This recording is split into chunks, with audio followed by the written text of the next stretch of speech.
Hello everyone, welcome to club study point. ये हमारी special series चल रही है इंपॉर्टेंट क्वेश्चंस की, इंडियन इको की। अब हम आ चुके हैं चैप्टर नंबर 9 पे, जो है हमारा इंफ्रास्ट्रक्चर। ठीक है, तो स्टार्ट करते हैं। और उससे पहले मैं आपको बता देना चाहता हूँ कि जितने भी इंडियन इको के जो हमारे चैप्टर्स हैं ऑलरेडी बन चुके हैं, कंप्लीट हैं। आप जाके वीडियो को देख सकते हैं। Let's start. डिफाइंड इंफ्रास्ट्रक्चर पहला क्वेश्चन हमारा आता है, आ सकता है आपका 1 नंबर में पूछ सकता है या 2 नंबर में सीधा क्वेश्चन आ सकता है कि इंफ्रास्ट्रक्चर क्या होता है। Infrastructure refers to the support system of economic and social development of the country. एक कंट्री को अगर इकोनॉमिकली और सोशली स्ट्रांग बनना है तो वहाँ पे इंफ्रास्ट्रक्चर का होना बहुत जरूरी है, क्योंकि with the help of infrastructure पूरी की पूरी कंट्री में आप क्या करते हो, एक तरीके से लिंकेजेस को स्थापित करते हो। एक जगह से दूसरे स्थान पर जाने में बड़ी आपको आसानी महसूस वहाँ पर होती है। तो इंफ्रास्ट्रक्चर बहुत ही इंपॉर्टेंट होता है। नेक्स्ट क्वेश्चन आता है आपका, define economic and social infrastructure. दो तरीके के आपके इंफ्रास्ट्रक्चर होते हैं। पहला आता है आपका इकोनॉमिक इंफ्रास्ट्रक्चर, दूसरा आता है आपका सोशल इंफ्रास्ट्रक्चर। किस तरीके से इनके बीच में डिफरेंशिएट कर सकते हैं, देखते हैं। It refers to such element of the support system like power, transport, communication, which serve as a driving force of production activities in the economy। देखने को मिलता है जैसे इलेक्ट्रिसिटी है, ट्रांसपोर्ट है, कम्युनिकेशन, इन सब की सुविधाएं करना आपका इकोनॉमिक इंफ्रास्ट्रक्चर में आता है। इसकी वजह से जो आपकी पेस होती है किसी भी इकोनॉमी की, जीडीपी की, वो बढ़ती चली जाती है। तो इकोनॉमिक इंफ्रास्ट्रक्चर भी बहुत ही इंपॉर्टेंट है, काफ़ी मायने रखता है ये हमारे लिए। नेक्स्ट आता है आपका सोशल इंफ्रास्ट्रक्चर। ये भी बहुत इंपॉर्टेंट है। It refers to such element of support system like schools हैं, कॉलेजेस हैं, हॉस्पिटल्स हैं, नर्सिंग होम्स हैं। ये सारे के सारे क्या है, बेसिक नीड्स को पूरा करते हैं। ठीक है, तो ये भी काफी इंपॉर्टेंट है और इसको किस में गिना जाता है, ये आपके सोशल इंफ्रास्ट्रक्चर में गिने जाते हैं। Which serve as a driving force of forces. ठीक है ना, as driving force of the process of social development of the country. Social development, जो कंट्री की सोशल डेवलपमेंट है, उसको बहुत ज़्यादा बढ़ावा ये देते हैं आपके। ठीक है, क्वेश्चन नंबर 3 की तरफ चलते हैं। Why is energy component of infrastructure. ठीक है ना, why is energy component of infrastructure, मतलब इंफ्रास्ट्रक्चर के अंदर एनर्जी कंपोनेंट की क्या एक महत्व माना गया है। Energy is a life line of entire production. Energy क्या है, आपकी लाइफ लाइन है।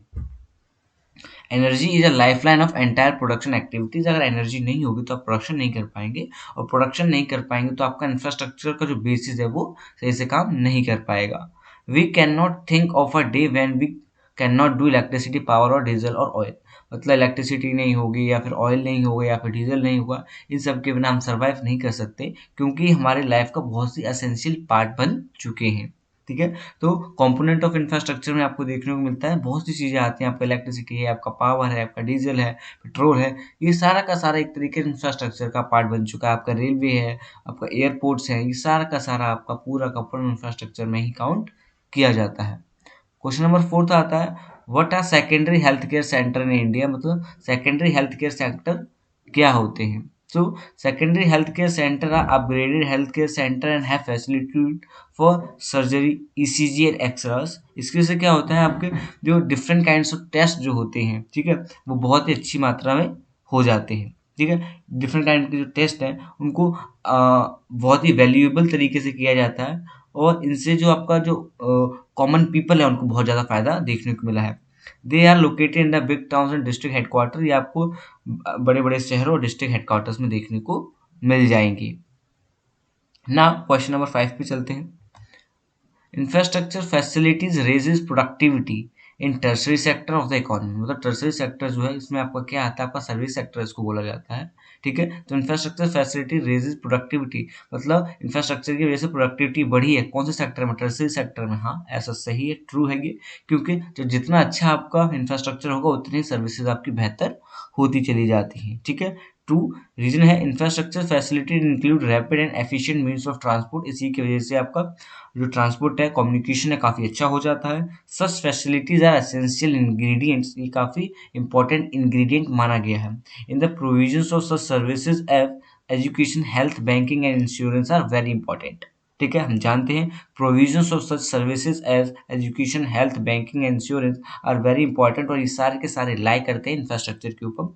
अच्छी इंफ्रास्ट्रक्चर स्कूल्स में नहीं होगा, अच्छी बिल्डिंग्स नहीं होंगे, अच्छे हॉस्पिटल्स नहीं होंगे, बैंकिंग इंश्योरेंस कंपनीज नहीं होंगी, तो देखने को मिलता है आपका इंफ्रास्ट्रक्चर वीक करेगा और पूरी की पूरी कंट्री आपकी क्या कर रही होगी, बैकवर्ड उस समय कर जाएगी। ठीक है, तो काफी इंपॉर्टेंट इंफ्रास्ट्रक्चर को समझना। नेक्स्ट आता है हमारा non conventional source of energy are more environment friendly than the conventional source. मतलब जो कन्वेंशनल और नॉन कन्वेंशनल में जो डिफरेंस देखा जाता है, और ये भी बताया जाता है जो non conventional source of energy है वो मोर फ्रेंडली है, ठीक है ना, कन्वेंशनल से। तो ये ट्रू है, ऐसा क्यों है देखते हैं।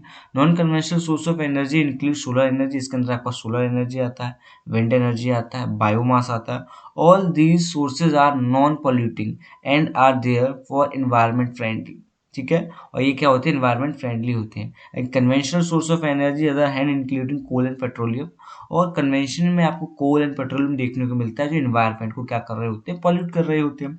इसी की वजह से देखने को मिल रहा है बहुत ज़्यादा ग्लोबल वार्मिंग बढ़ती जा रही है, टेम्परेचर आपका बहुत ज़्यादा राइज कर रहा है। इसी की वजह से ग्लेशियर्स वगैरह मेल्ट हो रहे हैं और different kinds of bad situation हमें देखने को मिलती हैं, ठीक है। So the use of these leads to the air pollution. These are not environment friendly. इसी वजह से एयर पोल्यूशन का लेवल बढ़ता चला जा रहा है और ये इन्वायरमेंटल फ्रेंडली नहीं है। तो non conventional better than conventional source of energy, ये हमें समझना चाहिए। नेक्स्ट आता है हमारा why should then government insist on the use of LPG rather than firewood. मतलब हम ज़्यादा फोकस एलपीजी पे क्यों कर रहे हैं, फायरवुड पे फायरवुड को कम क्यों किया जा रहा है, इसके पीछे क्या कारण है। For the purpose of domestic cooking, जो गाँव में भोजन बनता है उसके लिए। राइट ऑब्जर्वेशन, फिर ऑब्जर्वेशन आपको अपनी लिखनी है। सो पहला है often people indulge in tree falling felling to the get firewood. मतलब जो पेड़ गिर जाते हैं उनको, उनकी लकड़ियाँ लेके आते हैं, फिर उनको चूल्हे में जला के खाना पकाया जाता है।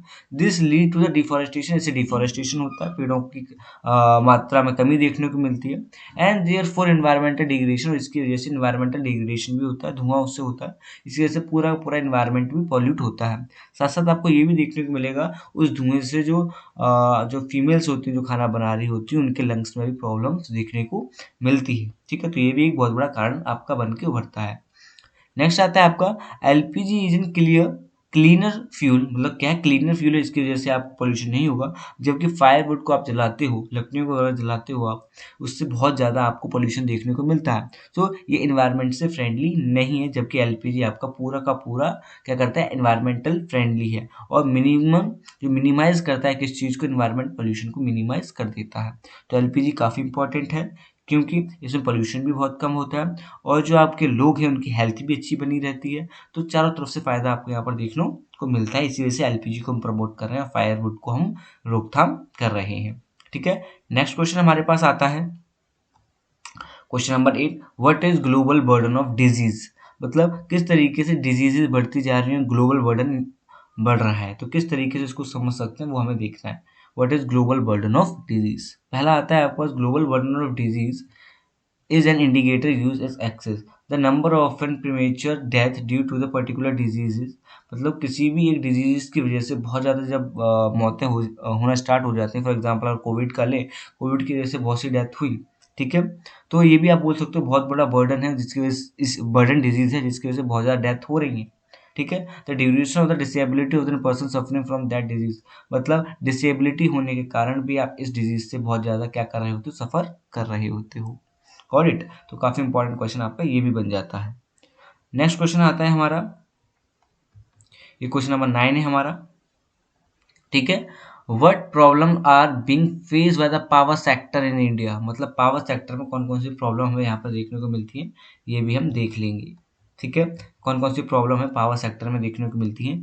So the major problem faced by the power sector in India as follows, inadequate generation of electricity. मतलब ज़्यादा से ज़्यादा इलेक्ट्रिसिटी प्रोडक्शन हम नहीं कर पा रहे हैं क्योंकि हमारी डिमांड ज़्यादा, सप्लाई उतनी नहीं है, क्योंकि पॉपुलेशन बहुत ज़्यादा रैपिडली इंक्रीज हो रही है। सेकंड निकल के आता है लेस कैपेसिटी यूटिलाइजेशन, जिस तरीके से यूटिलाइजेशन करना चाहिए वो नहीं हो पा रहा है हमारे पास।